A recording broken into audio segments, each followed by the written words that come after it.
monde, j'espère que vous allez bien. Je vous retrouve aujourd'hui, comme chaque mois, pour vous parler un petit peu de toutes les lectures qui ont ponctué mon mois d'août et vous dire globalement ce que j'en ai pensé. Alors vous le savez, moi je le fais par ordre d'appréciation, depuis que j'ai un petit peu renouvelé, dépoussiéré mon petit concept. Et cette fois-ci, je vais même vous parler de mes lectures que je vous aurais présentées dans le vlog du mois d'août pour la simple et bonne raison que c'était un vlog de vacances, donc qui durait déjà suffisamment longtemps comme ça. Et je n'ai pas pris la peine dans mon vlog de vous faire un retour à la fin de chacune de mes lectures de vacances. Donc en fait, dans cette vidéo-ci, vous aurez un avis complet sur absolument chacune de mes lectures du mois d'août. Voilà. Alors, je commence par le livre qui m'a un petit peu moins plu, sachant qu'au mois d'août, j'en ai lu 8. Et alors, le livre qui m'a le moins plu, mais qui a quand même la moyenne, 2,5 sur 5, c'est Oxygène de Johanna Marines. C'est un roman qui m'a été envoyé par la maison d'édition Snag. Je les remercie vivement pour cet envoi et j'aurais aimé l'apprécier davantage. Peut-être suis-je un petit peu passée à côté, je ne sais pas, mais c'est vrai que j'ai un avis en demi-teinte en dépit de tous les points forts qui ont pu ressortir suite à cette histoire. Alors, ce qu'il faut savoir dans Oxygène, c'est qu'on est dans un récit de science-fiction qui a un point de départ absolument glaçant, un concept absolument passionnant, puisqu'on est dans un univers, dans notre futur direct en fait, où on assiste aux conséquences directes des dérives de la société avec plus la possibilité de respirer tout seul. On doit acheter l'air que l'on respire et il y a différentes castes désormais dans la société. Évidemment, les plus riches ont une autonomie pour respirer plus longue avant de devoir se recharger en oxygène que les personnes qui sont plus pauvres. Alors vous l'aurez compris, les points positifs de cette histoire, ils sont assez faciles pour moi à déterminer. C'est qu'on a un univers absolument saisissant, passionnant. On a une enquête aussi qui va se dérouler tout au long du récit, qui était assez inattendue et assez bien trouvée, je dois dire. Et puis assister comme ça aux conséquences de tout ce qui n'allait pas bien dans notre société. J'ai trouvé aussi que c'était extrêmement bien trouvé, absolument intéressant à être développé. Donc ça c'était vraiment très chouette. Maintenant il y a eu à mon sens trop de points négatifs pour mettre plus de 2,5 sur 5 à cette histoire. À commencer par une romance qui n'était absolument pas obligatoire, qui était pour moi à 100% dispensable et qui s'est retrouvée dans ce roman un petit peu comme un cheveu sur la soupe. Ça ne sonnait pas juste, ça ne sonnait pas bien à mon sens. Je n'ai pas aussi trop apprécié que l'héroïne soit sur tous les fronts. Elle se mêle d'absolument tout.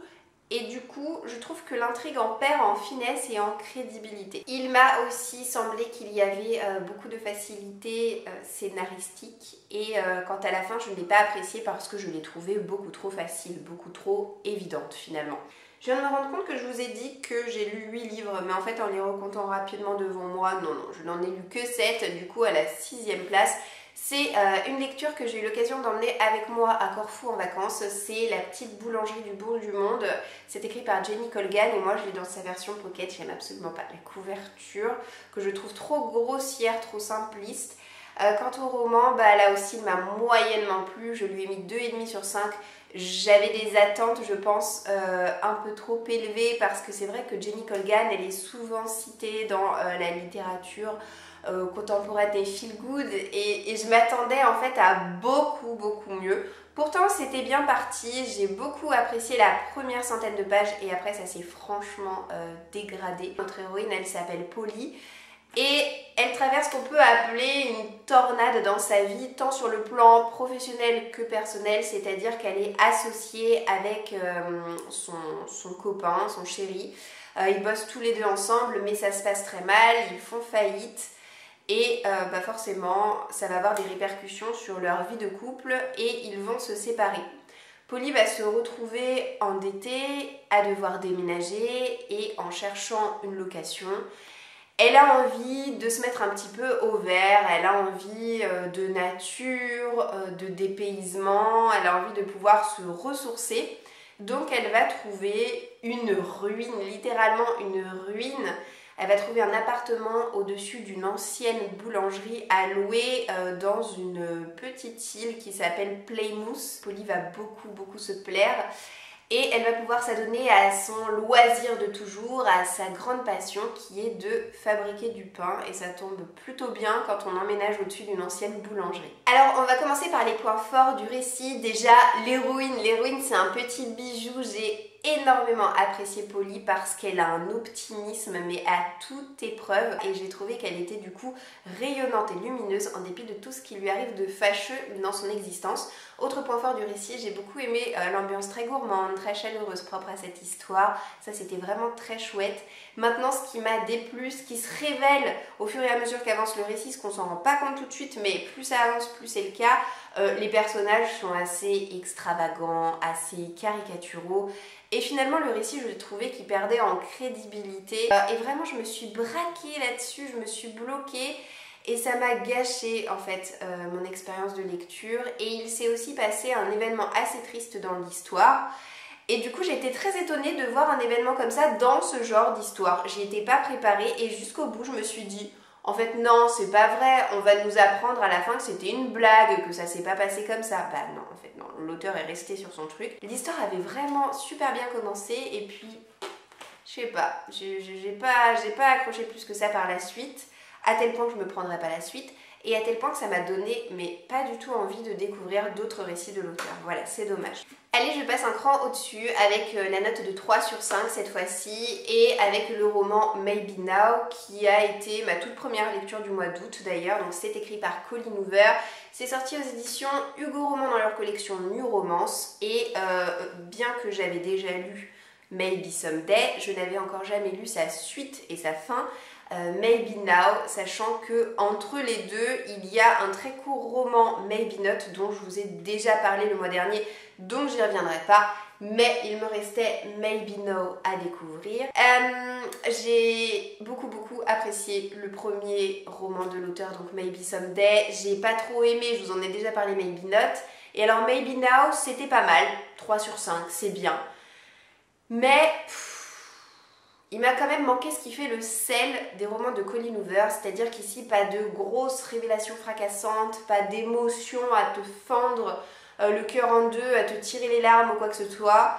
J'ai trouvé très honnêtement que ce roman, c'était plutôt une longue conclusion de 400 pages du roman précédent de l'auteur, Maybe Someday. Voilà. Donc ça tire pas trois pattes à un canard. Mais on retrouve notre bande de potes, mais on est encore là pour passer un bon moment en leur compagnie, mais il y a encore des chansons, de la bonne musique, des bons sentiments. En plus de ça, on en apprend plus sur Maggie qui est l'ex-copine de Ridge. Et ça aussi c'est chouette parce que c'était pas un personnage très développé dans le premier tome, même si elle avait évidemment son importance. Et là, on est un peu plus avec elle, donc ça m'a plu. Mais j'ai trouvé que le roman était un petit peu creux, quoi, de manière objective. J'ai aimé parce que voilà, c'est un Colleen Hoover encore une fois, et puis c'est vraiment dans la continuité, c'est la suite directe de Maybe Someday. Mais voilà, c'était pas oufissime non plus. Toujours avec un 3 sur 5, mais cette fois-ci un roman très différent, c'est le premier tome du pensionnat de Mademoiselle Géraldine, écrit par Gail Carriger. Donc de Gail Carriger, j'avais eu l'occasion de lire jusqu'à présent son autre série steampunk, Le Protectorat de l'Ombrelle. Voilà, le titre ne me revenait pas, mais Le Protectorat de l'Ombrelle. Oh, qu'est-ce que c'était génial, c'est une série que j'avais énormément appréciée. Et alors, cette série-là se déroule dans le même univers, mais 25 ans avant notre série. Et parmi les points positifs, je ne peux qu'évidemment citer le fait qu'on retrouve, en version beaucoup plus jeune, certains des personnages de la précédente série de l'auteur. Et j'adore quand il y a des séries comme ça qui font des clins d'œil aux livres précédents, je trouve ça génial. En fait, on est avec une jeune femme qui s'appelle Sophronia, qui est anglaise, qui vit au 19e siècle et dont la maman ne sait plus trop que faire d'elle parce qu'elle collectionne les bêtises, elle ne sait pas du tout bien se tenir, tant et si bien que sa maman va l'inscrire dans un pensionnat pour qu'elle apprenne l'étiquette, les bonnes manières. Mais très rapidement, Sophronia va se rendre compte que ce n'est pas un pensionnat classique tel qu'elle peut l'imaginer. On n'apprend pas qu'à faire les révérences, on n'apprend pas simplement à bien s'habiller, à se tenir à table et en société, mais on apprend également l'art d'espionner ses pairs, on apprend l'art d'empoisonner, de séduire. Donc en fait, il y a comme ça des doubles cours et j'ai trouvé ce postulat-là de départ mais absolument génial. Loufoque et extrêmement intéressant. Notre héroïne m'a aussi beaucoup plu. J'ai trouvé que Sophronia c'était une jeune fille qui était pleine de ressources, pleine de répartie également. Elle était très intéressante à suivre. Mais évidemment, il y avait des petits points négatifs qui m'ont fait mettre un 3 sur 5 à ce roman. J'ai trouvé que l'intrigue était un peu faible. Voilà, il y a eu des moments où je me suis un petit peu ennuyée, où je me suis dit bon, ça tourne en rond, c'est un petit peu... Voilà, c'est pas si fou quoi. Hein. J'ai trouvé que on passait un peu trop vite sur les cours. Moi j'aurais aimé, un petit peu l'image de Harry Potter, vous voyez, assister plus en profondeur sur le contenu de ce que Sophronia elle apprend dans son école, parce qu'elle a l'air d'apprendre plein de choses et c'est juste génial, mais on a que des petites bribes par-ci par-là. J'ai trouvé que l'auteur passait trop vite là-dessus. Bon, il me reste 3 livres à vous présenter. Là on passe vraiment dans le haut du panier, dans mes meilleures lectures du mois d'août, et avec la note de 4 sur 5, je peux notamment vous parler du tome 2 de la saga de Cozy Mystery, Agatha Raisin. C'est écrit par Elsie Bitton et c'est donc Remède de cheval. J'avais beaucoup aimé le premier tome quand je l'ai découvert il y a à peu près 1 an je dirais. C'était mon tout premier Cozy Mystery, donc moi je connaissais pas du tout ce sous-genre du roman policier, je savais pas où je débarquais. Ce que j'ai retenu c'est que j'avais bien rigolé, j'avais adoré l'ambiance. Et ça a été encore une fois un bon moment avec ce tome 2, bien que je l'ai trouvé un petit peu en dessous du premier tome, mais je vais vous expliquer tout de suite pourquoi. Déjà dans cette intrigue, donc on évolue dans le milieu médical, dans le milieu des vétérinaires. J'ai trouvé que c'était un univers qui changeait un petit peu, donc c'est chouette. Et pour vous rappeler un petit peu qui est Agatha Raisin, c'est une quinquagénaire, une ex-femme d'affaires et chef d'entreprise qui a repris sa retraite de manière anticipée. Elle avait les moyens de partir, elle est partie. En s'achetant à la campagne un petit cottage, et puis dans le premier tome eh bien, elle essayait de s'intégrer puisque dans ce genre de petit village, même après avoir emménagé depuis 15 ans si vous voulez, vous êtes toujours considéré comme l'étranger ou l'étrangère, voilà. Donc ça n'a pas été simple pour elle, mais voilà, elle a tenté de s'intégrer d'une manière assez farfelue. Et ensuite donc ses petites aventures, puisque Agatha Raisin est d'un tempérament très curieux, elle adore se mêler de ce qui ne la regarde pas, et dès qu'il y a quelque chose qui lui semble un petit peu mystérieux, elle fonce bille en tête. C'est vraiment une femme marginale, complètement décalée, déjantée, et touchante en même temps. Vraiment, elle est touchante. Et alors dans ce tome 2, ce qui change vis-à-vis du tome 1, c'est que il y a un binôme d'enquêteurs, puisqu'elle va se rapprocher de son voisin. Elle rêve de mettre le grappin sur son voisin qui est un colonel à la retraite, et tous les deux vont mener l'enquête ensemble. Voilà. Donc c'était pas du tout le cas dans le premier tome, donc là ça change, et du coup ça amène aussi à l'un des points négatifs de ce roman, c'est-à-dire que tous les deux vont enquêter, ils vont faire des enquêtes de proximité, de voisinage, pardon, ils vont poser des questions à des suspects, et puis après ils vont faire un petit brainstorming, et puis après ils vont retourner sur le terrain pour reposer d'autres questions. J'ai trouvé que ce va-et-vient était un peu long, un peu monotone et répétitif, et j'aurais aimé qu'on n'y passe pas 10 ans, voilà. Et la dernière chose aussi qui m'a dérangée, c'est que j'ai trouvé qu'il y avait un côté très machiste en fait à l'histoire. C'est étonnant parce qu'en plus de ça, c'est une femme qui écrit le roman, mais par exemple, les suspects, et ben tout de suite, ce sont que des femmes. Voilà, il va y avoir aucun suspect masculin. Donc bon, pourquoi pas, mais enfin j'ai trouvé ça quand même un petit peu curieux et j'avoue que ça m'a fait tiquer.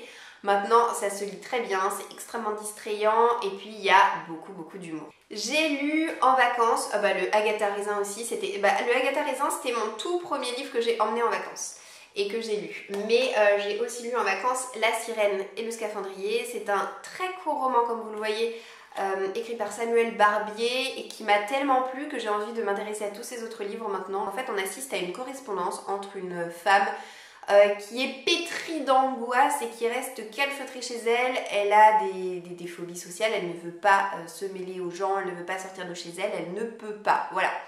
Et donc ça fait 2 ans qu'elle est en psychothérapie pour essayer de relâcher un petit peu la pression et puis de soigner ses troubles et ses angoisses, mais visiblement ça marche pas trop jusqu'à présent.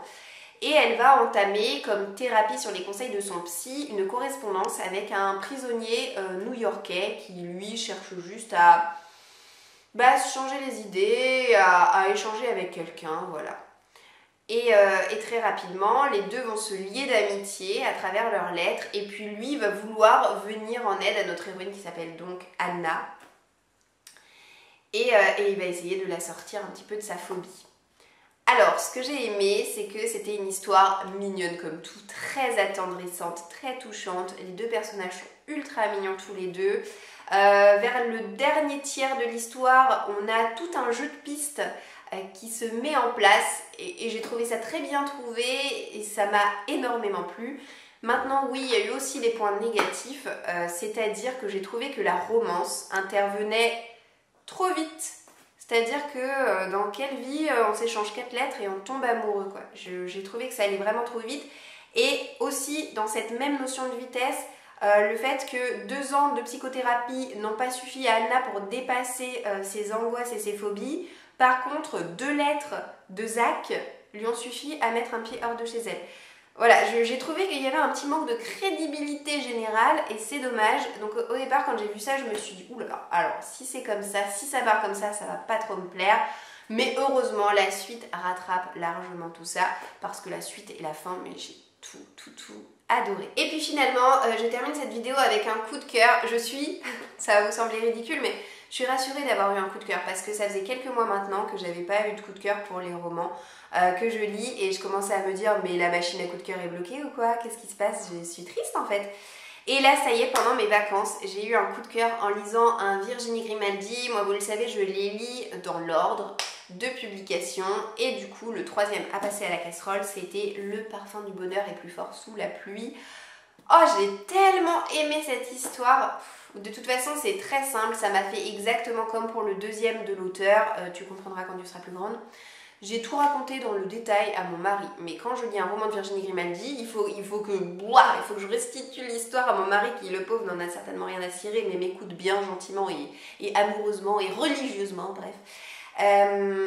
Mais voilà, souvent quand j'ai un coup de cœur pour un roman, je me rends compte qu'il faut que je donne tous les détails à mon mari pour partager comme ça sur le vif mes impressions de lecture. Moi, c'est un petit peu, voilà, c'est mon exutoire, mon mari. Et oui, c'était génial. Pourtant, ça part pas bien, hein. Ça commence avec une rupture entre notre personnage principal, c'est terrible, j'oublie tous les prénoms, qui s'appelle donc Pauline, et dont le mari lui annonce écoute, ça ne va plus, on divorce. Alors la pauvre Pauline, elle s'y attendait pas du tout, elle tombe complètement des nues, ils ont tous les deux un enfant en bas âge, et elle se dit oh mon Dieu, mais qu'est-ce que tu fais, t'es en train de gâcher ma vie.